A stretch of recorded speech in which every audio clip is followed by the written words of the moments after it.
Hello everyone. आज है 20 मार्च और आज इस वीडियो में हम बात करने जा रहे हैं दो ऐसी सरकारी कंपनियों के बारे में जिनका काफी बड़ा योगदान है इंडियन इकोनॉमी में और काफी बड़ा नाम भी है इनका और डिविडेंड भी बढ़िया पे कर रहा है। दोनों ही शेयर्स, एक है ओएनजीसी और दूसरा है इंडियन ऑयल कॉरपोरेशन।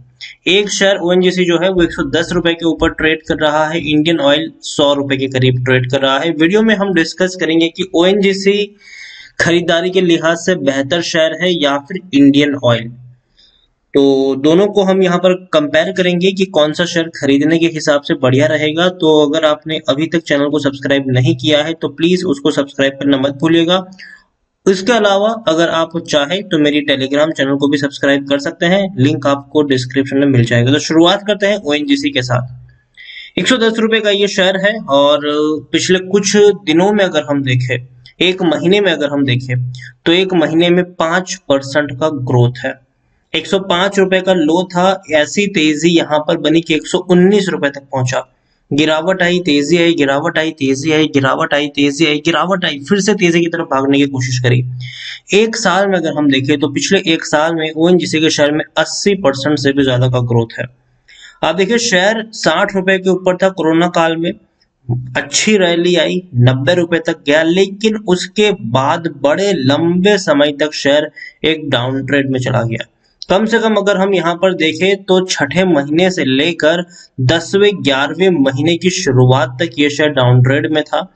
मतलब 4 से 4.5 महीने तक ये शेयर आपको कंटिन्यूअस डाउन ट्रेड में जाता हुआ नजर आया, लेकिन उसके बाद बढ़िया बाउंस बैक दिखाया। बहुत ही कम वक्त में दोबारा हल्की सी प्रॉफिट बुकिंग आई, लेकिन फिर से तेजी की तरफ शेयर बढ़ा है। फिर थोड़ी सी गिरावट आई, लेकिन उम्मीद करते हैं कि यहाँ से तेजी की आपको देखने को मिल जाएगी। 10 साल का अगर मैं आपको ग्राफ दिखाने की कोशिश करूं तो पिछले 10 साल में ओएनजीसी के शेयर्स में जिस तरीके का प्रदर्शन हमें देखने को मिला है वो ये है कि भैया 38% की गिरावट है। 310 रुपए के लेवल से टूटकर नीचे आया। 60 रुपए का जो लो पिछले साल कोरोना के काल में बनाया था, बाद में फिर से तेजी की तरफ शेयर जरूर बढ़ा है। लार्ज कैप शेयर है, 1,33,000 करोड़ से भी ज्यादा का इसका मार्केट कैप है। एनएससी में अगर हम देखें तो 5 करोड़ से भी ज्यादा का इसका वॉल्यूम ट्रेड हमें देखने को मिल रहा है। शेयर होल्डिंग की मैं बात करूं तो प्रमोटर के पास 60.41% की होल्डिंग है, 7.67% की होल्डिंग एफआईएल्स के पास है, 5.93% की होल्डिंग म्यूचुअल फंड यहाँ पर ओन करती है और इंश्योरेंस कंपनी के पास 11.76% की होल्डिंग देखने को मिल रही है। 30 म्यूचुअल फंड स्कीम और 540 से भी ज्यादा एफआईएल्स का यहाँ पर पैसा लगा है। और अगर हम देखें तो 35% का इन्होंने डिविडेंड भी पे किया है इसी साल फरवरी महीने में। पर शेयर 1.75 रुपए का ये डिविडेंड मिला है। देखने में ये डिविडेंड काफी कम है क्योंकि ये वो कंपनी है जो 5 रुपए से ज्यादा का डिविडेंड पे करती थी। इस बार अगर हम देखें तो डिविडेंड कम है, लेकिन ये इंटरम डिविडेंड है। दोबारा दूसरी बार डिविडेंड भी इस साल में आपको पे हो सकता है। यहाँ पर आप देखिए टेक्निकल रेटिंग अभी न्यूट्रल है, क्योंकि कोरोना के जो केसेस है वो दोबारा बढ़ना शुरू हुए हैं। ऐसे में फिर से रिस्ट्रिक्शन लग सकते हैं। ऐसे में रिस्ट्रिक्शन लगे तो भाई साहब पेट्रोल और डीजल का जो कंजम्पशन जो तेजी से बढ़ गया था अब वो थोड़ा सा डाउन आ सकता है। तो ऐसे में अगर हम देखा जाए तो कहीं ना कहीं शॉर्ट टर्म के लिए थोड़ा सा प्रेशर इसके ऊपर क्रिएट हो सकता है। लेकिन अगेन अगर गिरता है ये शेयर 100 रुपए से नीचे तो बाइंग का एक बढ़िया मौका यहाँ पर बनता है। और वो मौका क्यों बनता है उसके बारे में अगर हम बात करने जाए तो आप देखिए यहाँ पर कि ओएनजीसी का जो शेयर है वो इंडिया के ऑयल और जो गैस प्रोडक्शन की अगर हम बात करें तो 53% से बढ़कर 70% तक पहुंच चुका है। और रीजन पता है क्या है ओएनजीसी का? मैं जिस कंपनी के साथ इसको कंपेयर कर रहा हूं ना, इंडियन ऑयल के साथ, इंडियन ऑयल में भी ओएनजीसी की बड़ी हिस्सेदारी आपको देखने को मिलती है। तकरीबन 14% से भी ज्यादा की हिस्सेदारी जो है इंडियन ऑयल में वो ओएनजीसी की देखने को मिलती है। इसके अलावा एक और बड़ी कंपनी है, इंडियन ऑयल से भी बड़ी एक कंपनी है, वो है HPCL, Hindustan petroleum corporation limited. 234-235 रुपए का ये शेयर है, ठीक है। इसमें प्रमोटर के तौर पर कौन है? ओएनजीसी है। 51.57% की होल्डिंग है ओएनजीसी की, यहाँ पर प्रमोटर के तौर पर है। खुद 110 रुपए के भाव पर यह कंपनी ट्रेड कर रही है ओएनजीसी, और जिस कंपनी में वो प्रमोटर है, बाकायदा प्रमोटर है, वो 235 रुपए के ऊपर ट्रेड कर रहा है। 50% से भी ज्यादा की होल्डिंग ओएनजीसी के पास है इनकी। तो देखे जाए तो ओएनजीसी एक स्ट्रॉन्ग पोजीशन के ऊपर जरूर है और अगर हम बात करते हैं पेट्रोल डीजल ऑयल मार्केटिंग कंपनियों की अगर हम बात करें तो इंडिया में तो तीन बड़ी मेजर कंपनियां हैं। एक बीपीसीएल जो सबसे बड़ी कंपनी है, उसके बाद नंबर आता है इंडियन ऑयल और हिंदुस्तान पेट्रोलियम एचपीसीएल। और तो बीपीसीएल को अगर हम छोड़ दें तो बाकी की जो दो कंपनी है इंडियन ऑयल और एचपीसीएल, दोनों में ही अगर हम देखें तो ओएनजीसी की बड़ी होल्डिंग देखने को मिल रही है। According to Moneycontrol user 70% लोग खरीदने की सलाह दे रहे हैं, 20% लोग होल्ड करने की बात, मतलब 90% लोगों का यहाँ पर पॉजिटिव व्यू है, जबकि सिर्फ 10% लोग ही आपको यहाँ से बेच के निकलने की सलाह देते हुए नजर आ रहे हैं। अच्छे खासे रेवेन्यू दोबारा से पहुंच गए हैं इनके, 1 लाख करोड़ से भी ज्यादा के रेवेन्यूज हमें देखने को मिले हैं। जो कोरोना से पहले जितने रेवेन्यूज थे वहां तक कंपनी दोबारा पहुंच चुकी है। और प्रॉफिट की भी मैं बात करूं तो प्रॉफिट में भी बढ़िया उछाल आया है, 3,512 करोड़ के आसपास का मुनाफा इनको हुआ है। तो एक बार फिर से कंपनी स्ट्रॉन्ग पोजीशन के ऊपर पहुंच रही है, कोशिश कर रही है।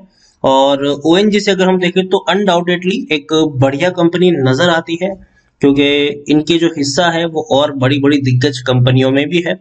और जिस सेक्टर से कंपनी बिलोंग करती है, सिर्फ ऑयल ही नहीं बल्कि गैस में भी इनका बड़ा योगदान है। तो कहीं ना कहीं इनका जो प्रोडक्शन लेवल है, मार्केट शेयर है, वो काफी हद तक बढ़ा है पिछले कुछ 10 सालों में। तो ये पॉजिटिव चीज है। दूसरा अगर मैं बात करूं इंडियन ऑयल कॉर्पोरेशन की, तो 100 रुपए से भी कम प्राइस का ये शेयर है। और पिछले एक महीने में अगर हम देखें तो एक महीने में 1% का ग्रोथ है, जहां ओएनजीसी में पिछले एक महीने में आपको 5 साल का ग्रोथ देखने को मिला है। वहीं पर इंडियन ऑयल में 1% के आसपास का ग्रोथ आया है। 95 का लो है, 103 रुपए का हाई है। एक साल की भी अगर मैं बात करूं तो एक साल में सिर्फ 12% का ग्रोथ आया है, जबकि ओएनजीसी में एक साल में आपको 80% से भी ज्यादा का ग्रोथ देखने को मिला है। तो क्लियरली यहाँ पर नजर आता है कि कोरोना के बाद जिस तेजी से ओएनजीसी में तेज और रफ्तार बढ़ाई है, वैसे इंडियन ऑयल में हमें देखने को नहीं मिली है। 10 साल का भी अगर मैं आपको यहाँ पर ग्राफ दिखाऊं तो पिछले 10 साल में इंडियन ऑयल कॉर्पोरेशन के शेयर में 30% का यहाँ पर ग्रोथ है। हालांकि ओएनजीसी में 10 साल में गिरावट है। अब देखिए 38% की गिरावट हमें ओएनजीसी में देखने को मिली है, तकरीबन 38% के आसपास की गिरावट पिछले 10 साल में। शेयर टूटा है 300, देखिए 38% की गिरावट यहाँ पर है। 310 रुपए के हाईस इसने बनाए थे, जबकि इंडियन ऑयल अगर हम देखने की कोशिश करें तो शेयर ने 227 रुपए का हाईस बनाया था, 48 रुपीज का लो था। और गिरावट यहाँ पर जरूर आई है। लार्ज कैप शेयर है, 90,000 करोड़ के आसपास का मार्केट कैप है। एनएससी में अगर हम देखें तो 3.5 करोड़ के आसपास का इसका वॉल्यूम ट्रेड देखने को मिल रहा है।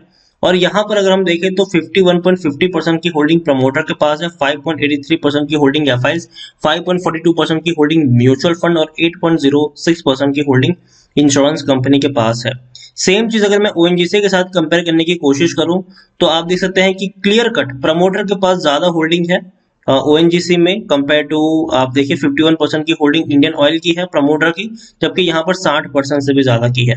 एफआईएस की जहां इंडियन ऑयल में 5.83% की होल्डिंग है, वहां ओएनजीसी में 7.67% की होल्डिंग है, ज्यादा होल्डिंग है। जहां यहां पर म्यूचुअल फंड की 5.42% की होल्डिंग है, तो यहीं पर 5.93% की होल्डिंग है। यहां पर भी फंड हाउसेस की होल्डिंग ज्यादा है। जहां इंश्योरेंस कंपनी के पास 8% के आसपास की होल्डिंग है, जो यहाँ पर तकरीबन 11.76% की होल्डिंग है, तो काफी ज्यादा है यहाँ पर। तो बड़े बड़े फंड हाउसेस का बड़ा भरोसा अगर हम देखें तो ओएनजीसी में बना है कंपेयर टू इंडियन ऑयल की अगर हम बात करने जाए तो। ये भी अच्छा डिविडेंड पे करता है, इसने भी 35% का डिविडेंड पे किया है। इसने भी सेम 1 रुपए 75 पैसे के आसपास का डिविडेंड पे किया है। सॉरी, ये एक्चुअली ओएनजीसी का था। इंडियन ऑयल ने 30% का डिविडेंड पे किया है। तो इसकी अगर हम बात करने जाए तो इन्होंने भी जो 3 रुपए पर शेयर का डिविडेंड इन्होंने पे किया है। और आपको एक और चीज यहाँ पर दिखाऊं तो टेक्निकल रेटिंग इसकी भी न्यूट्रल है, क्योंकि बढ़ रहे हैं कोरोना की केसेस। और कोरोना के केसेस जिस तरह अगर बढ़ेंगे तो भाई साहब डेफिनेटली ऑयल कंपनी के ऊपर थोड़ा सा प्रेशर जरूर बनने वाला है कुछ वक्त के लिए। According to Moneycontrol user 50% लोग खरीदने की सलाह दे रहे हैं, 4% लोग होल्ड करने की बात करें, मतलब 54% लोगों का पॉजिटिव व्यू है, जबकि 46% लोग आपको यहाँ पर बेच के निकलने की भी सलाह देते हुए नजर आ रहे हैं। इसके भी रेवेन्यू में बढ़िया उछाल आया है। इवन कोरोना से पहले जितना रेवेन्यू नहीं था उससे ज्यादा का रेवेन्यू अब हमें देखने को मिल रहा है। प्रॉफिट की बात करें तो इनके प्रॉफिट में भी अच्छा खासा सुधार हमें देखने को मिला है। अच्छा प्रॉफिट इन्होंने इस बार भी कमाया है। लेकिन अगर मुझे दोनों में से किसी एक को चुनना पड़े तो डेफिनेटली मैं इंडियन ऑयल को चुनना ज्यादा पसंद करूंगा। रीजन सिंपल है इनका क्योंकि इंडियन ऑयल की अगर हम बात करें तो बड़ी बड़ी कंपनियों में इनकी हिस्सेदारी है। इवन जिस कंपनी के साथ मैं इसको कंपेयर कर रहा हूँ वो इंडियन ऑयल को, तो भाई साहब इंडियन ऑयल में भी ओएनजीसी की तकरीबन 14 से 15% की हिस्सेदारी है। हाईएस्ट पब्लिक शेयर में उन्हीं का नाम आता है। एचपीसीएल की अगर मैं बात करूं तो भाई साहब उसमें भी ये प्रमोटर है ओएनजीसी, तो बड़ी हिस्सेदारी इनकी है। बड़े बड़े फंड हाउसेस को अगर हम देखें तो उन्होंने इंडियन ऑयल की जगह ओएनजीसी को ज्यादा प्रेफरेंसेस दी है। तो लॉन्ग टर्म के लिए अगर मैं चूज करना चाहूँ तो मुझे ओएनजीसी ज्यादा पसंद आता है compare to Indian Oil Corporation के से ज्यादा पसंद मुझे ओएनजीसी ही आता है। और डेफिनेटली आपको आने वाले दिनों में यहाँ पर अच्छी खासी तेजी भी देखने को जरूर मिल जाएगी। तो मेरे हिसाब से खरीदारी की है ओएनजीसी में तो बने रहिए।